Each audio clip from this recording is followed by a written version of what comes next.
UFC kind of stuff.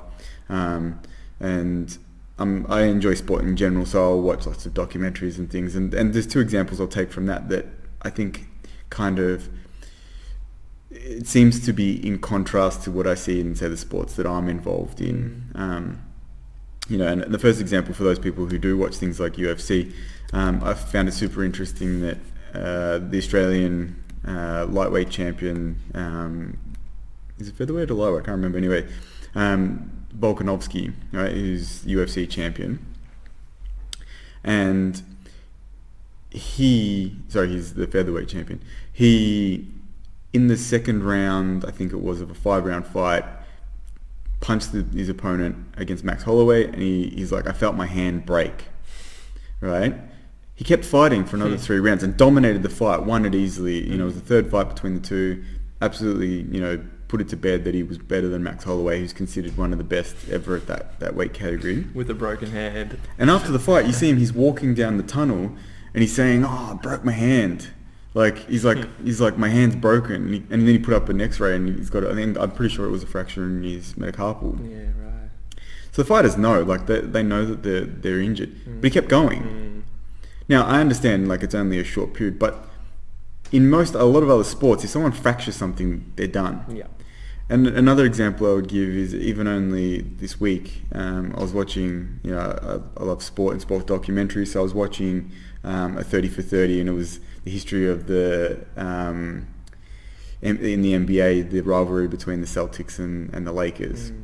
And during they had a big sort of rivalry in the 60s, and then it sort of booted up again in the 80s, and it was sort of the Larry Bird versus Magic Johnson sort of show. Sure. And one of the other big players for the Celtics was Kevin McHale, right? I think he was their big power forward. And I think it was the 87 series. He played with a broken foot. And he would just tape it up and he would play. Yeah.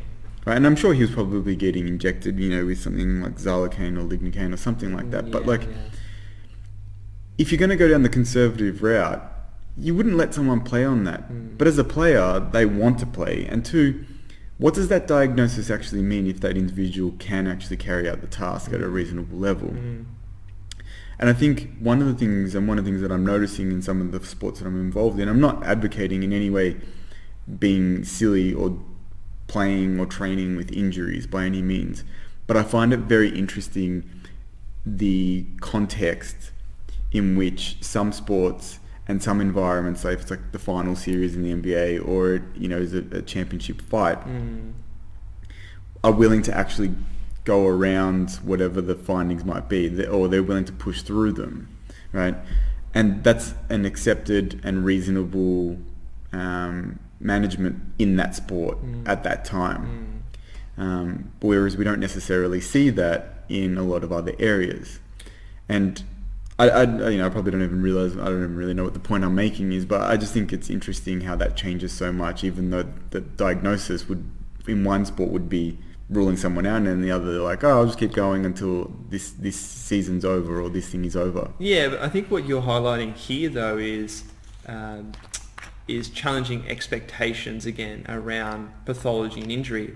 And look, another good example, and I know you actually have had some direct influence on some of this research, is looking at application of load following a soft tissue strain. So like if you look at all of Monica Bayer and Jack Hickey's work of, well, can we start to actually apply some quite heavy and potentially eccentric loading with soft tissue injuries in that very acute phase? Because again, if you think about it logically, well, if you've got this disruption of fibers, do you want to apply load that might create more distraction? Like, doesn't that seem counterintuitive?